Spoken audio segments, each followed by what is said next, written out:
நீ நான் காதல் சீரியலில் இன்னைக்கு என்ன நடந்திருக்கு அப்படிங்கிறத பார்க்கலாம். நம்ம அபி எப்படியோ வீட்டில் பேசி அவங்க அப்பா கிட்ட பாட்டியை பார்க்கறதுக்கு சம்மதம் வாங்கிடுறாங்க. ஸோ அதுக்கப்புறம் எடுத்த உடனே நம்ம பாட்டி வீட்டுக்கு கிளம்பிடுறாங்க. நம்ம அபி அபி வந்த உடனே பாட்டியும் நம்ம அஞ்சலியும், வா அபி, நீ வரமாட்டேன்னு நினச்சிக்கிட்டு இருந்தேன், எப்படியோ வந்துட்ட, எனக்கு ரொம்ப சந்தோஷம் அப்படிங்கிற மாதிரி வெல்கம் பண்ணுறாங்க. ஸோ அதுக்கப்புறம் ராகவும் அங்கே வராப்பில் எல்லாருமே நல்லா சகஜமாக பேசிக்கிட்டு இருக்காங்க. அபி பார்த்திங்கன்னா பாட்டியை விழுந்து விழுந்து கவனிக்கிற மாதிரி நமக்கு காமிக்கிறாங்க. ஸோ ஆகாஷோட அப்பா அபியை பார்த்துட்டு இவ எதுக்கு இங்கே வந்தா அப்படின்னு சொல்லிட்டு சண்டை போட ஆரம்பிக்கிறாங்க. ஆனால் நம்ம பாட்டியை மீறி யாராலையும் எதுவும் பேச முடியாது இல்லையா. இப்போ கூட நம்ம ராகவும் சேர்ந்துக்கிட்டு நான் தான் அழைச்சிக்கிட்டு வந்தேன்னு சொன்ன உடனே அவரால் எதுவுமே பேச முடியல. அவங்க கிளம்பி அவங்க மாட்டுக்கு கிளம்பிடுறாங்க. ஸோ இதுக்கப்புறம் என்ன நடக்குது அப்படின்னு பார்த்தீங்கன்னா, நம்ம பாட்டி அபியை கூப்பிட்டு இந்த மாதிரி ஒரு ரெட் கலர் ஃபைல் இருக்குது, அது ராகவ் ரூமில் இருக்குது, அதை போயிட்டு எடுத்துக்கிட்டு வா அப்படிங்கிற மாதிரி அனுப்பி வைக்கிறாங்க. அங்கே போயிட்டு ரெட் கலர் ஃபைலை எடுக்கிற நம்ம அபி அந்த செவத்தில் ஒரு ஃபோட்டோ பார்த்திங்கன்னா ஸ்க்ரீன் போட்டு மூடி இருக்கிறத பார்க்குறாங்க.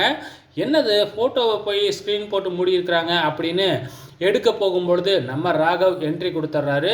என்ன செய்கிறீங்க நீ அப்படின்னு சொல்லி கேட்கும்போது, இல்லை பாட்டி தான் என்னை இந்த ஃபைல் எடுத்துகிட்டு வர சொல்லி அனுப்பி வச்சாங்க, நீங்கள் இருக்கிறீங்கன்னு தெரிஞ்சிருந்தால் நான் வந்திருக்கவே மாட்டேன் அப்படிங்கிற மாதிரி சொல்கிறாங்க.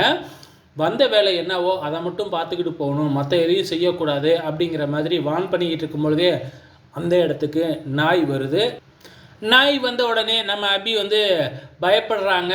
உடனே பெட்டில் ஏறிக்கிட்டு நம்ம ராகவ் மேலே போயிட்டு பின்னாடி நின்றுக்கிட்டு அப்படியே இந்தாண்டி ஓடுறாங்க. அந்த நாய் குலைச்சிக்கிட்டே இருக்குது. ஃபைனலாக ராகவ் மேலேயே தாண்டி குதிச்சிட்றாங்க நம்ம அபி. அப்படியே ராகவ் அபியை தாங்கி பிடிச்சிட்றாங்க. அது ஒரு ரொமான்ஸ் காட்சிகள் மாதிரி நமக்கு காமிக்கிறாங்க. ஸோ அதுக்கப்புறம் ராகவ் போயிட்டு நாயை தூக்கிக்கிறாரு. அதுக்கப்புறம் அபி ஃபைல் எடுத்துக்கிட்டு அங்கேருந்து கிளம்பிடுறாங்க. ஸோ இந்த கேப்பில் இங்கே அணுவும் நம்ம ஆகாஷும் வழக்கம் போல் கோயிலில் ரொமான்ஸ் பண்ணிக்கிட்டு இருக்கிறாங்க. ஸோ இங்கே லாவண்யாவை ரொம்ப நாளைக்கு அப்புறம் திருப்பியும் என்ட்ரி கொடுத்துருக்குறாங்க. பாட்டி அடிபட்டிருக்காங்க இல்லையா, அதனால் பார்க்குறதுக்காக வராங்களாம்.